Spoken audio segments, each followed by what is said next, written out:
Okay, so with all the discussion about the Heather and HATJ giraffe Randall bean case, I thought it would be a good idea to go over the mechanics of how Randall obtained the motorhome. Okay, so Randall goes to USAA and he starts an account with them. He tells them, I want to buy a $500,000 certificate of deposit.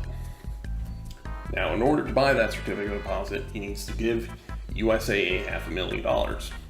So what Randall does, he tells them, okay, USAA, I have an account at the Federal Reserve Bank. You can get the money from there.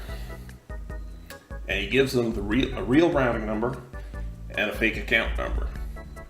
Now, USAA goes and credits him a $500,000 CD. Now, Randall immediately sells that CD and transfers the money out of the bank to a separate bank account outside the bank.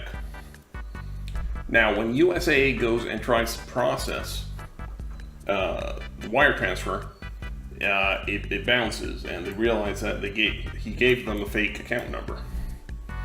Now, when USAA goes and tries to reverse, to take away the CD, they can't, because he's already sold it and transferred the money out of the account. At that point, USAA is down $500,000. Well, actually, it's $1.5 million because he did it twice, one for $500,000 and one for $1 million.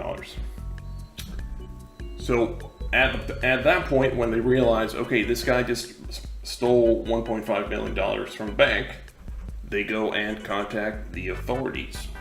And that's when the investigation, the criminal investigation begins, and the indictment, etc., etc. But functionally, this is just a different version of a check float scam.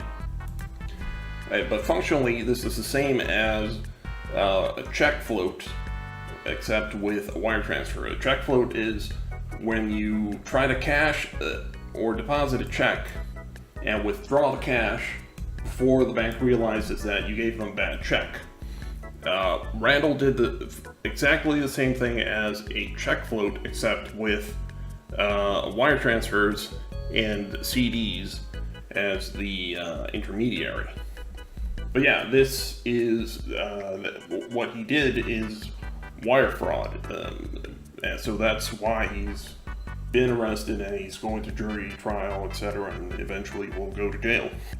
But to be clear, the fact that he was able to withdraw $1.5 million from USAA does not mean that he does in fact have an account at the Federal Reserve Bank, or that there is money in his name at the Federal Reserve Bank. He could have done this with any other routing number or account number. Where you're trying to withdraw the money from does not matter in this scheme, this fraudulent scheme, because this wire transfer is going to bounce anyways. It doesn't matter. What you're trying to do is extract the money before the bank realizes that there is no money in the account that you gave them.